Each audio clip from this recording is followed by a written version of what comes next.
It is Thursday, the 3rd of November. Welcome to Mornings on 6 News. I'm Leonardo Puglisi. The top stories we're following right now. The news the whole country was hoping for. Cleo Smith found by WA police alive and well in a locked property. Reaction coming from right across the country and even around the world as authorities release a new photo of the 4-year-old. Plus, embattled Victorian MP Tim Smith refuses to resign from the state's parliament after his drink-driving car crash, but says he will reflect on his political future after a press conference lasting just over 1 hour.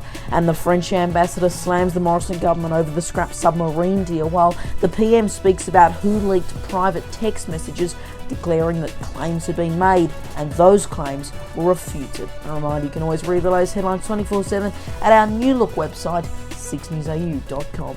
But first this morning, what a great story that broke just over 24 hours ago. Cleo Smith found by WA police alive and well after a 17-day search that made global news.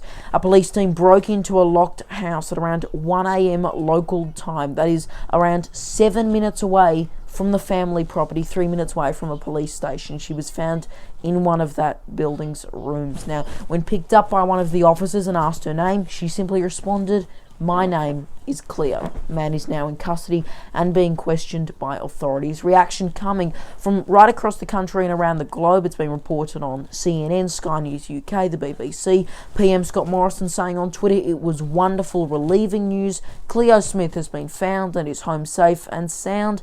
Our prayers answered. Thank you to the many police officers involved in finding Cleo and supporting her family." Yesterday afternoon, police also released this photo of Cleo in hospital. It's worth noting that authorities do say the man in custody has no connection to the family. But what a great story and a welcome development. Of course, many were fearing the worst, but this is easily just one of the best stories of 2021, and we will be sure to keep you updated with any further developments on that. But changing pace completely, embattled Victorian MP Tim Smith says he will not be resigning from the state's parliament, but does say he will be reflecting on his political future. Smith resigned as the state's shadow attorney general on Sunday after crashing into another car in the eastern suburb of Hawthorn just before 9 p.m. local time Saturday evening.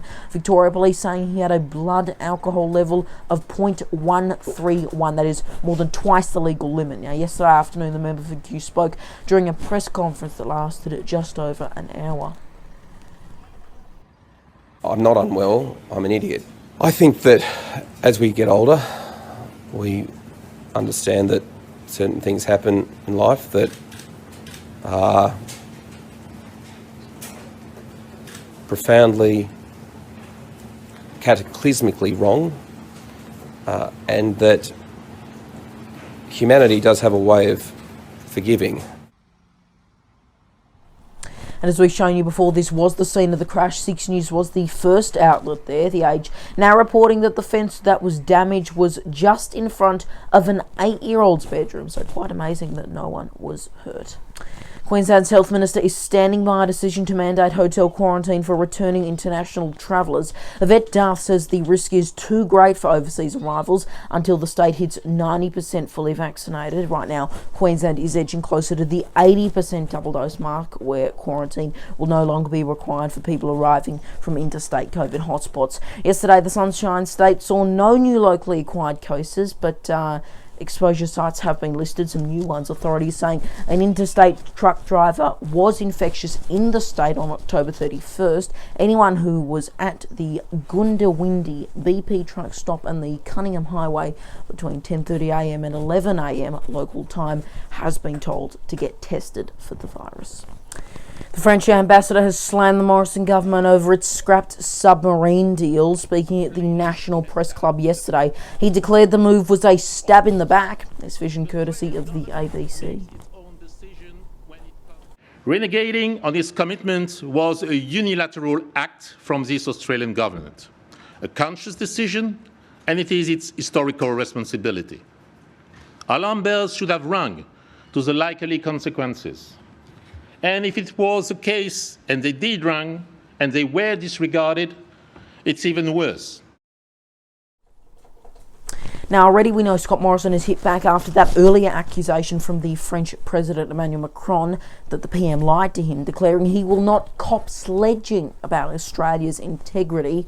Speaking to reporters in Glasgow, Morrison saying Macron was well aware that Australia was contemplating pulling out of the troubled naval group diesel submarine contract, late yesterday. He also said that regarding the leaked text messages, claims had been made and those claims were refuted. We understand the concerns and objections that have come in relation to that. They are understood when we made the decision, and this was the decision Australia needed to make in our national interests. And that is something that I'm responsible for, and I'm very keen to ensure that now we move on and deliver that capability which the men and women our Defence Force need. That needs to be the focus now, and that's certainly going to be my focus. And staying with the PM, Australia has made a $2 billion pledge to the United Nations Climate Summit in a promise to do its part to limit the rise in global temperatures, as activist group call on the country to spend 8 times as much to honour its obligations. Mr Morrison promised the higher spending in a formal statement that also said Australian emissions would fall by 35% by 2030, hardening his language on a goal that he has described as a forecast rather than a target. More than 100 world leaders have also promised to end and reverse deforestation by 2030. The pledge includes around $20 billion of both public and private funds.